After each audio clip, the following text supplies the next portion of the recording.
Guys, welcome to another episode of the Sales Manager Academy podcast. I'm your host, Omar.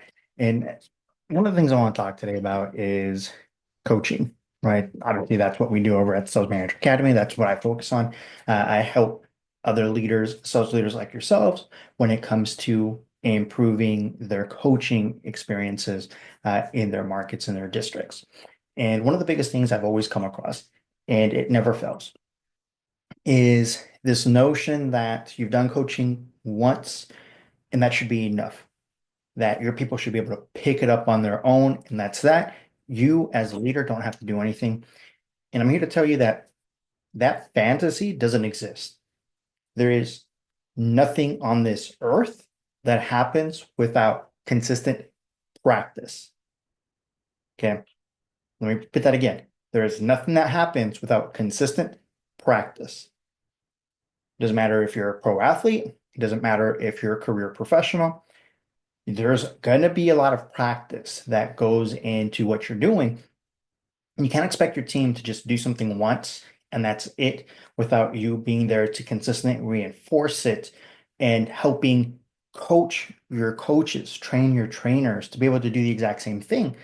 Because obviously they're going to see them more and they're going to have better real-time feedback than you as the leader that pops in once, twice, maybe thrice in a week, right? There's a reason why you're put in as a district leader, and it's not to be the glorified salesperson. It's not to be the person that comes in to save that location by pumping up their numbers because you did a visit. That's not the reason why you're there. You're there because at a macro level, right, for your district, you have more impact and you want to be able to have that impact. Because at the end of the day, if you got a location that a market or an area, a region where you're constantly having to replace the store leaders, you're not going to replace those store leaders. It's easier to replace that district manager, that area manager, than it is to replace multiple leaders. Because obviously, the leader in that area that should be doing something isn't doing what they need to do. And this is one of the reasons why I'm not a fan of doing like a 1 8-hour course training. I'm not a fan of doing like a big data dump over a weekend. It doesn't work. There's no consistency after that information is just thrown out there. All you're doing is you're overloading, you're throwing a bunch of stuff and hoping something sticks on the wall. And that doesn't work when it comes to real training. You want something that's going to be manageable, is going to be small so that you can create habits consistently and be able to have a focus on what that's going to do. And that focus, that change should be pivotal to everything else. It should be what's known as a keystone habit. And that means that that one change, that one habit that you're now developing, is going to have a wide impacting array on everything else. And that's what you want to focus on as a leader. So don't take it as I just got to do this once and then it's up to them to pick it up and do it. And I'll ask them about it maybe in a month or 2 months or 3 months, right? If I ask you as a coach, like, hey, when's the last time that you coached your people? You trained your people? God fucking damn it. When you're asked like, hey, when's the last time you coached your people? And your response is, yeah, I did a coaching with them a year ago. I did a coaching with them 3 months ago. That's not what I'm looking for. My question is, when is the last time you actually had an impactful coaching session with them? And how do you follow that up? Right? I taught them this thing, cool. And I've been instilling it this way. I've been consistently coaching it this way. And the real impact isn't you on individual one-on-one sellers. The real impact as a leader is you on your coaches, the people at those locations that are going to consistently drive that. And you're going to have to get them involved. You're going to have to get them to buy into it. And the thing is that with coaching, it makes everybody's life easy. Your people feel supported, right? They feel mentored. They feel guided. They feel that they're not out in the ocean trying to figure things out. And it helps reduce the amount of time it takes them to pick up new material and to be able to make pivotal changes.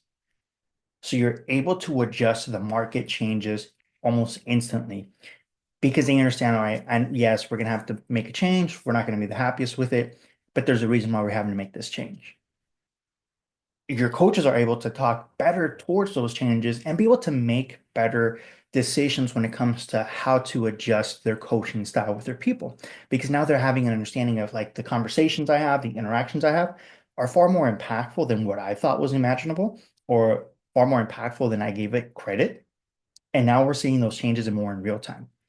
I've been in locations where, you know, in the wireless industry, I know a lot of you guys don't make, as far as like store leaders, don't make your own hiring decisions, right? You might look through a couple of resumes, sift if you're lucky enough to have a leader that allows you to do that, or a company that has a recruiting department that allows you to do that. The majority of the hiring is happening at the district level with that leader or through a recruiting department. So it's pretty tough sometimes at a store location to be happy with the person that you're getting. And the issue with that is they need to bring that person on board. I've had it where I've taken over districts and obviously I didn't get to choose who was hired on. So there's, a couple of new hires and the leaders are, yeah, they're just not getting it. I just want them gone. It's like, okay, so what have you done to coach them? Well, I told them this. Okay, what have you done to coach it? You haven't answered my question. What have you done to coach them? And they leave it at that. And it's like, what the hell? You haven't done anything. So this is what we're going to do. I'm going to model what I expect because this person deserves a chance. It's not their fault they got brought on board and you don't want to train them. They're more than capable, right? They're hungry. They want the conversation to have with this individual that they want to learn. You need to spend more time developing those people. And I've actually moved people around in those cases, and that individual being a new hire is outperforming some of the other veterans. Go figure. It wasn't a lack of want from the individual, it was a lack of want from the leader to develop those people. Because the days of you thinking that you're just going to pick somebody up and they're going to know everything they need to know without you having to do anything, those days don't exist. They never existed. And just back in the day, there's a lot less competition and a lot less number of doors. So you thought that you could be a lot pickier about the people that you were bringing on board, but that wasn't how it was working. That wasn't how that was actually playing out. There's just less locations in the same pool of candidates. And now there's more locations, more doors, more competition, and the candidate pool is actually shrunken.